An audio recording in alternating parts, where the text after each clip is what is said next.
우리를 위하여 왕이 오셨도다. 우리를 위하여 왕이 오셨도다. 우리를 위하여 왕이 오셨도다. 아멘. 다른 사람을 위하여가 아니라 바로 우리를 위하여, 나를 위하여 이 땅에 낮고 천한 모습으로 가장 낮은 모습으로 이 땅에 오신 예수 그리스도, 그분을 통해 지옥에 갈 수밖에 없고 저주받을 수밖에 없고, 그리고 이 땅 가운데서 아웃사이더로 살아갈 수밖에 없었던 나의 인생 가운데 주님이 왕되어 주셔서 우리를 영적인 인사이더로, 그리고 성령 충만함으로 복음 증거할 수 있는 증인의 사명을 우리에게 주신 줄 믿습니다. 그 사명으로 살아가는 우리 주의 백성들 다 될 수 있기를 간절히 소원합니다. 사랑하는 우리 대전명석교회 성도님들, 하나님의 모든 것이 다 우리 주님의 계획과 뜻대로 이루어지는 것을 믿으시기 바랍니다. 그것을 우리가 하나님의 섭리라고 말하지 않습니까? 섭리가 여러분 뭐죠? 하나님의 일하심이죠. 모든 것들이 다 하나님의 계획과 뜻대로 하나님이 일하셔서 이루어진다라는 것이 하나님의 섭리입니다. 그러니 하나님의 섭리를 인정하는 사람은요, 우연히 어떤 일이 이루어졌다, 운이 좋아서 이것이 됐다, 이런 표현을 사용하지 않습니다. 이 세상에 결코 우연이란, 운이 좋아서 이루어지는 일이란 없다라는 거죠. 우리는 다 눈에 보이는 현상, 눈앞에 보이는 현상만 보고 판단을 합니다. 그러나 보이지 않는 하나님이 일하시는 그 손을 우리는 볼 수 있어야겠죠. 일하시는 그 하나님의 손길을 오늘 이 아침 우리 영의 눈이 뜨여서 보게 되는 은혜를 누릴 수 있게 되기를 간절히 소원합니다. 오늘 누가복음 2장 1절 2절 말씀이죠. 우리 같이 한번 읽어볼까요? 시작. 그때 가이사 아구스도가 영을 내려 전하로 다 호적하라 하였으니 이 호적은 구레뇨가 수리아 총독이 되었을 때 처음 한 것이라. 아멘. 아멘. 여기 로마 황제의 이름이 등장하죠. 가이사 아구스도라는 사람이 나옵니다. 역사에서 굉장히 유명한 사람이기도 하죠. 가이사 아구스도가 누구냐면 우리가 잘 알고 있는 율리우스 가이사르 시저라는 사람의 양아들 아닙니까? 율리우스 가이사르 시저가 이제 황제의 자리에 오르지는 못했지만 황제의 위치까지 이렇게 모든 것을 기반을 만들었었던 사람이라고 할 수 있고요. 우리에게 제일 잘 알려져 있고 익숙한 것이 이 사람이 지금 현재 우리가 사용하고 있는 달력을 만든 사람이잖아요, 시저가. 그래서 율리우스, 줄리우스 줄라이가 이 사람의 생일이어가지고 줄라이를 이제 다른 날보다 하루를 더 많이 만들어 놓은 거죠. 그 다음에 이제 그 옥타비아누스, 아우구스 가이사르, 이 사람이 이제 그 뒤에 황제가 된 거죠. 이 옥타비아누스도 보통 사람이 아닌 것 같아요. 신의 아들이라는 그런 별명을 얻을 정도로 엄청난 그 권력과 힘을 가지고 있는 사람이었고, 얼마나 그 권력이 강했는지 로마 그 정치를 다 통일시켜서 팍스 로마 시대를 만들었던 사람 아닙니까? 그래서 이 사람이 그 아우구스가 얼마나 대단했냐면, 이 아우구스라는 이름도 자기가 지은 이름이 아니라 원로원에서 준 이름이에요. 원로원에서 알아서 그렇게 벌벌 기면서 이름을 지어줬죠. 이 아우구스라는 이름의 뜻은, 아우구스투스라는 이름의 뜻은 존엄한 자, 존엄자라는 의미를 가지고 있지 않습니까? 그래서 이 사람이 아우구스투스, 어거스트라는 그 이름을 바꿔다서 자기 이름이 들어가 있는 8월달 어거스트를 율리우스하고 똑같이 그렇게 하루를 더 많이 만들어 버린 거죠. 그만큼 대단한 권력이 있는 사람이었던 겁니다. 그래서 어디에서 그 날짜를 8월에 하루를 가져왔을까요? 가만히 보니까 제일 만만한 게 2월이더라고요. 그래서 2월에서 그 날짜들을 다 가져왔죠. 그래서 2월은 28일밖에 없잖아요. 제가 보면 2월, 그래서 그런지 그 2월에 태어난 분들을 제일 만만하게 보는 것 같습니다. 제가 2월에 태어났거든요. 아무튼 이 아구스도가 그만큼 대단한 권력을 가지고 있는 사람이었다. 그걸 설명을 드리려고 제가 이렇게 장황하게 말씀을 드린 겁니다. 그래서 이 아우구스투스가 무슨 일을 했냐면 호적령을 내린 거죠. 호적령을 내린 이유는 무엇이냐면, 여러분 그때 당시에 고대 사회에서 얼마나 통계 자료가 정확한가가 그 나라의 국력을 상징하는 일이기도 했고, 그리고 나라의 힘을 키우는데 가장 중요한 일이기도 했던 거죠. 이 호정령을 통해서 통계가 정확하면 정확할수록 더 많은 세금을 거둘 수도 있고, 그 다음에 전쟁에 징집할 병사들도 더 많이 그렇게 징집할 수 있기 때문에, 그래서 이 인구조사, 호구조사를 호적을 조사하는 호적령을 내린 거죠. 여러분, 우리가 이 배경을 바라보면서 이 배경 속에서 오늘 말씀을 좀 들여다봤으면 좋겠습니다. 여러분, 원래 마리아하고 요셉이 지금 어디에서 살고 있어요? 어저께 우리가 함께 나눴는데 나사렛에서 살고 있었죠. 그 시골 마을 깡촌 나사렛에서 살고 있었습니다. 그런데 지금 호정령 때문에 이 요셉이 다윗의 후손이잖아요. 그래서 자기의 고향 베들레헴으로 돌아갈 수밖에 없는 그런 상황이 주어진 거죠. 황제의 칙령으로 인해서 고향으로 돌아가게 되었습니다. 그러면 우리는 지금 겉으로만 보면 어때요? 지금 겉으로만 보이는 현상을 우리가 딱 바라보면, 요셉이 베들레헴으로 간 이유는 왕의 아우구스투스의 호정령 때문에 지금 베들레헴으로 가게 됐구나, 우리는 그렇게 생각하잖아요. 그런데 이거는 껍데기라는 거예요. 껍데기. 본질은 그게 아니잖아요. 본질은 뭐죠? 하나님께서 구약을 통해서 하나님이 이미 예언하시고 약속하신 그 하나님의 약속을 이루시고 성취하시기 위해서, 그래서 베들레헴으로 돌아가게 만드시는 것 아닙니까? 여러분, 그렇죠? 하나님의 일하심이라고요. 이게 뭐라고요? 하나님의 섭리입니다. 그러니까 여러분, 역사의 중심에 항상 누가 계세요? 하나님이 계시죠. 사람이 아니라 역사의 중심에는 하나님이 항상 계시는 거예요. 우리가 이것을 잊지 말아야 됩니다. 그래서 여러분, 예수 믿는 사람들은요, 너무 정치에 연연하는 거 아닙니다. 정치인이 누가 당선되고 누가 당선 안 되고 그것 때문에 내가 막 나라 망한다 어쩐다 그런 거 생각할 필요가 없어요. 왜냐하면 그 배후에 누가 계시는 것을 그 배후에 누가 계시는 것을 믿죠. 우리는 하나님이 계시는 것을 믿는 거예요. 하나님이 그 뒤에서 일하시는 거지, 그 정치인을 이용해서 사용하셔서 하나님이 일하시는 것을 우리는 믿는 거지. 그래서 우리 막 너무 정치에 연연하고 그럴 필요도 없습니다. 그것들은 다 껍데기일 뿐이에요. 본질은 그게 아니라고요. 그 배후에서 일하시는 하나님을 우리는 볼 수 있어야 합니다. 또 경제가 어떻게 되는지 예측하고 고민하고 판단하고 이런 것들도요, 너무 예민할 필요 없습니다. 물론 그게 본인의 직업이면, 잡이면은 뭐 열심히 하셔야 되겠지만, 그거 다 하나님의 손에 달려 있는 거 아닙니까? 주님의 손에 달려 있는 거죠. 경제를 움직이는 것도 하나님이 하시는 것을 믿으시기 바랍니다. 그러니까 하나님이 다 하시는 것을 우리는 믿고 맡길 수 있어야 되는 거예요. 하나님이 일하심을 볼 수 있어야 됩니다. 그것이 하나님의 섭리죠.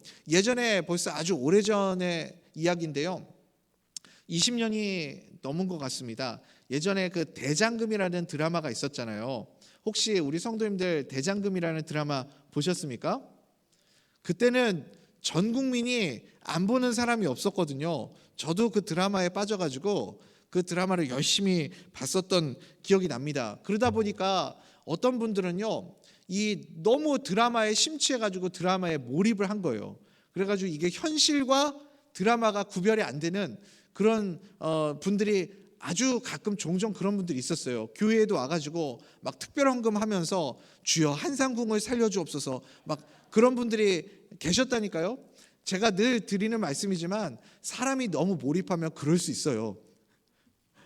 그럴 수가 있어요. 그래서 이제 이 한상궁을 살려달라고 막 기도하고 그런 분들이 있어요. 근데 여러분, 한상궁을 살릴지 말지, 장금이를 죽일지 말지를 결정하는 사람이 따로 있어요. 누구죠? 누가 결정하는 거죠?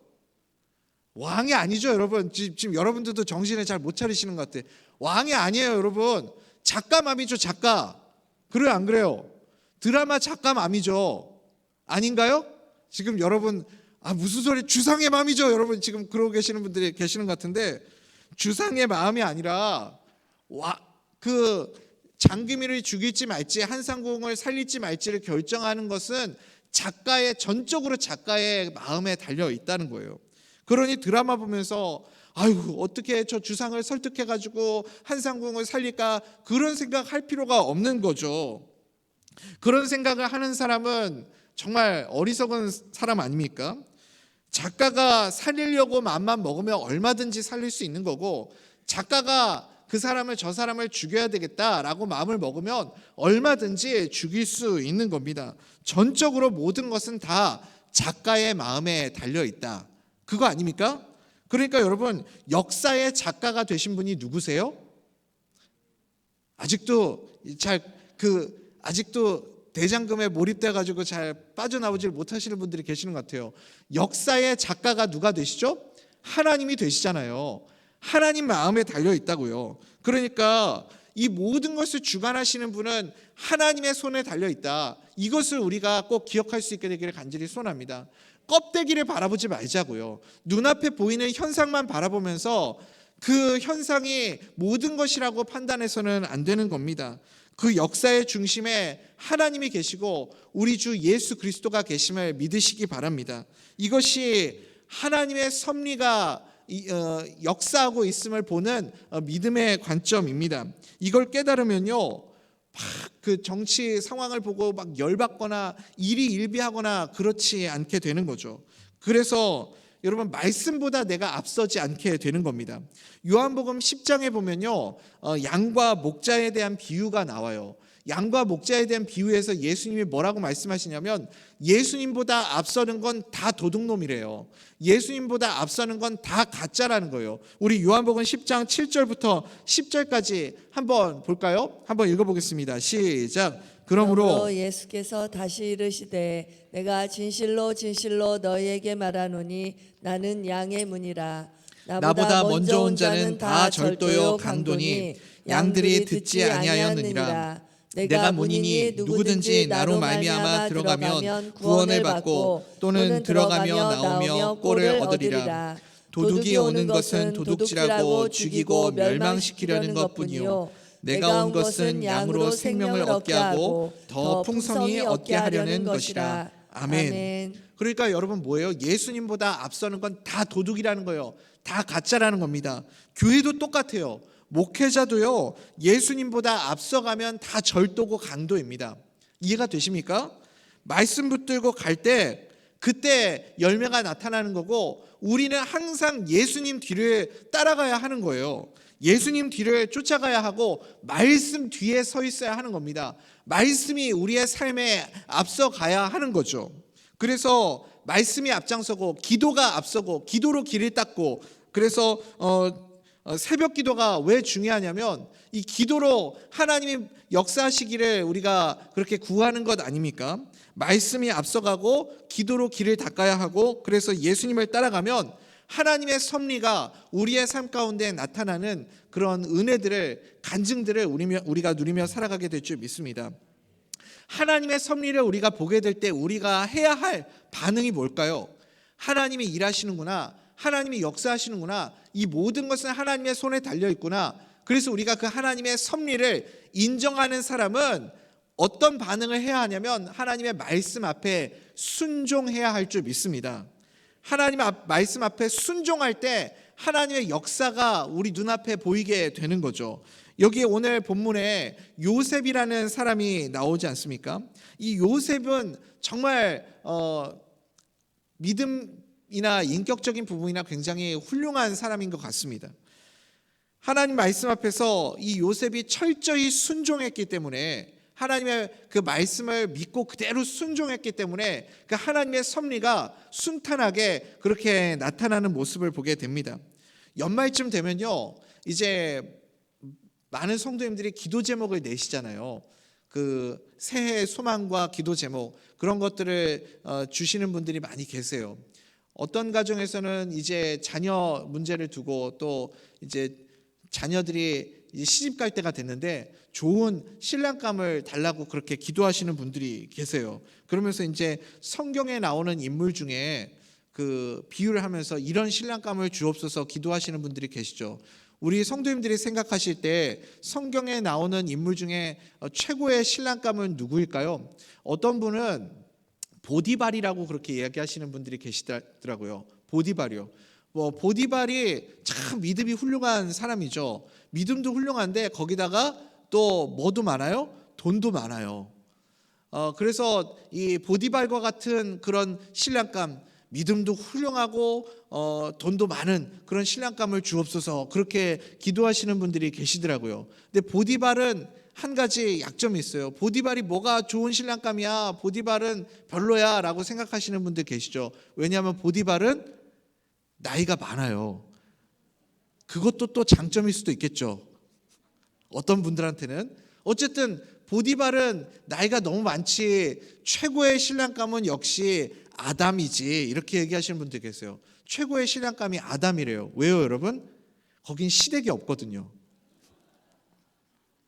그래서 아담이 최고의 신랑감이다 그렇게 이야기하시는 분들이 계시더라고요. 근데 제가 볼 때 성경 전체를 통틀어서 최고의 신랑감은 누구냐면 이 마리아의 남편이 되고 예수님의 육신의 아버지가 되는 요셉이요. 이 요셉이라는 사람은 정말 인격도 좋고 그리고 믿음도 아주 훌륭한 사람이었다고 생각을 합니다. 사실 이게 최고죠. 인격도 좋고 믿음도 좋은 사람. 최고의 신랑감이죠. 우리 대전명석교회 모든 성도님들이 이런 요셉과 같이 인격과 믿음을 두루 갖춘 하나님의 사람들 될 수 있기를 간절히 소원합니다. 인격도 믿음도 있어야 돼요. 여러분 오늘 우리가 읽지는 않았지만 마태복음에 보면 이 요셉이라는 인물에 대해서 조금 더 자세히 설명을 합니다. 마태복음에 나오는 요셉은 그 마리아가 임신하게 되는 그 전후 배경을 잘 모르는 상황이었어요. 자기와 정혼한 여인이 어느 날 갑자기 뜬금없이 임신을 하였다라는 소식을 듣게 됩니다. 그때 요셉의 반응이 어때요? 그 전후 문맥을 모르는 상황 가운데서 자기의 정혼한 여인이 임신했다는 소식을 듣고 그래서 이 요셉의 반응은 가만히 관계를 끊고자 하였다 그렇게 성경이 기록하고 있습니다. 여러분 요즘에 얼마나 나쁜 사람들이 많습니까? 요셉이 자기에게 자기가 정혼한 여자가 자기가 모르는 아이를 임신했다는 것 때문에 얼마나 큰 배신감이 들었겠어요. 그것 때문에 요즘 같으면 보복하는 사람들도 있고 아주 이렇게 나쁜 짓을 하는 사람들도 많이 있지 않습니까? 그런데 요셉은요 인격자였어요. 자기와 그래도 정혼했던 사이였던 그 마리아를 자기가 지켜주기 위해서 소문내지 않고 보복하지 않고 가만히 조용히 그렇게 관계를 정리하려고 했던 겁니다. 근데 천사가 나타나서 설명을 해주죠. 마리아가 잉태를 했는데 성령으로 잉태를 했다 설명을 해주고 그 이름을 예수로 하라 가르쳐 줍니다. 그리고 어디로 가라 그래요? 베들레헴으로 가라 설명을 해줍니다. 요셉이 여러분 그때 그 천사의 말을 듣고 어떻게 반응했어요? 순종했다고요.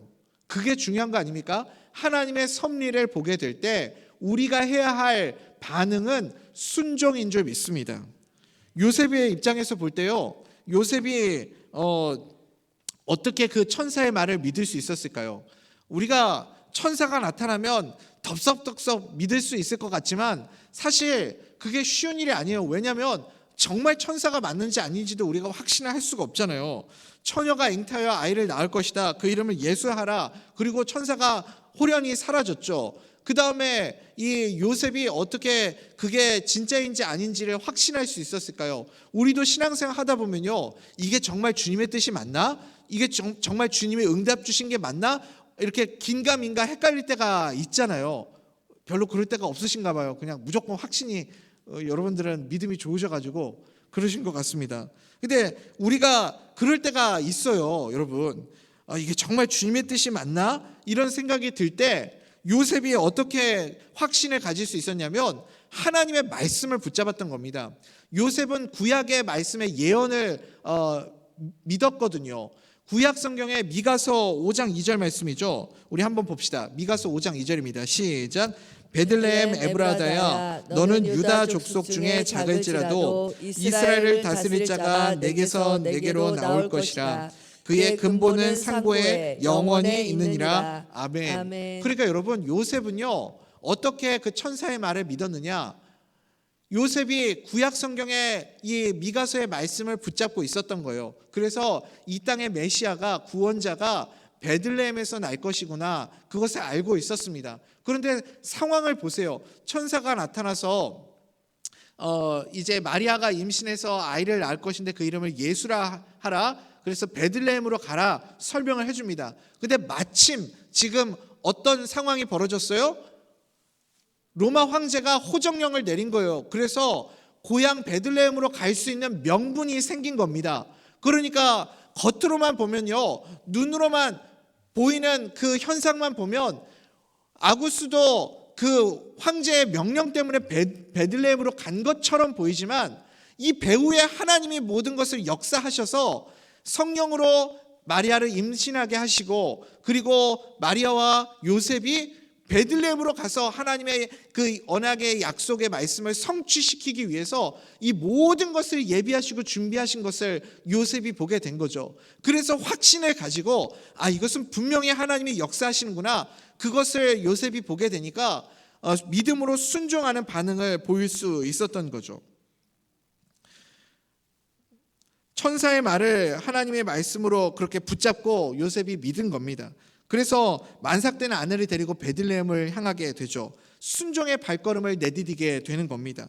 하나님께서 황제의 칙령을 통해서 이 베들레헴까지 요셉과 마리아를 이끄셨다는 그 확신을 갖게 되었습니다. 우리 누가복음 2장 5절 말씀, 그런 배경을 가지고 한번 읽어보겠습니다. 시작. 그 약혼한 마리아와 함께 호적하러 올라가니 마리아가 이미 잉태하였더라. 아멘. 여러분, 그러니까 요셉은요, 진짜 믿음의 사람이었습니다. 진짜 믿음을 가지고 있는 사람이었어요. 인격도 좋고 하나님의 말씀을 붙잡고 그 말씀을 확신하게 되니까 순종의 발걸음을 내딛지 않습니까? 이것이 하나님이 일하시는 방법입니다. 하나님은 누구를 통해서 역사하시고 일하시느냐? 하나님의 섭리가 누구를 통해서 나타나냐면 하나님의 약속의 말씀을 믿고 순종하는 사람을 통해서 하나님의 역사가 나타나고 임하게 될 줄 믿습니다. 이제 말씀 맺겠습니다. 2023년의 성탄절이 성큼성큼 우리 앞으로 다가오고 있습니다. 성탄절을 준비하며 우리가 우리 마음속에 어떤 마음을 가져야 할까요? 우리에게 주신 가장 큰 선물이 있지 않습니까? 우리 인생 가운데 이 성탄절을 통해서 우리에게 하나님이 주신 가장 큰 선물, 우리를 위하여 누가 나셨다고요? 예수 그리스도가, 왕이신 예수 그리스도가 나셨습니다. 성탄절은 우리에게 그 귀한 선물이신 예수 그리스도를 보내주신 날 아닙니까? 그러면 우리가 해야 할 일이 무엇일까요? 우리에게 그 귀한 선물을 주신 하나님 앞에서 우리가 해야 할 반응은 무엇일까요? 그 하나님의 신실하신 하나님의 일하심과 섭리를 세상 가운데 선포하는 그 사명을 감당하는 우리 교회가 될 수 있기를 간절히 소원합니다. 히브리서 11장 1절 말씀이잖아요. 믿음은 바라는 것들의 실상이요 보지 못하는 것들의 증거니. 근데 세상 사람들은 보지를 못해요. 세상 사람들은 눈앞에 보이는 현상만 바라보고 산다고요. 그러니 우리가 해야 할 사명이 무엇이냐면 보지 못하는 것들의 증거, 바라는 것들의 실상을 우리의 순종의 발걸음을 통해서 증거하고 선포하는 그런 삶을 살아내는 하나님의 믿음의 백성들 다 될 수 있기를 간절히 소원합니다. 순종할 때 이런 모든 일들이 우리의 삶 가운데 나타나게 될 줄 믿습니다. 우리의 삶 가운데도 흔들릴 때가 있죠. 이거 정말 주님의 뜻이 맞나? 주님이 정말 응답 주신 게 맞나? 하나님이 정말 나에게 열어주신 길이 이 길이 맞나? 확신이 없고 불안하고 자신이 없을 때, 헷갈릴 때, 그때 어떻게 될까요? 하나님의 말씀을 붙잡으시기 바랍니다. 말씀을 붙잡고 그 말씀 속에서 나에게 주신 그 하나님의 약속의 말씀을 확신하고 믿으시기 바랍니다. 그리고 그 믿음으로 순종의 발걸음을 내디딜 때 하나님의 섭리가, 하나님의 역사가 그 순종하는 자를 통해서 우리의 삶 가운데 임하고 이루어지는 은혜를 누리며 살아가게 될 줄 믿습니다. 우리 모든 대전명석교회 성도님들의 삶 가운데 이 순종으로 믿음의 발걸음을 내디딤을 통하여서 우리의 삶 가운데 그 하나님의 약속이 성취되고 이루어지는 은혜를 누릴 수 있게 되기를 간절히 소원합니다.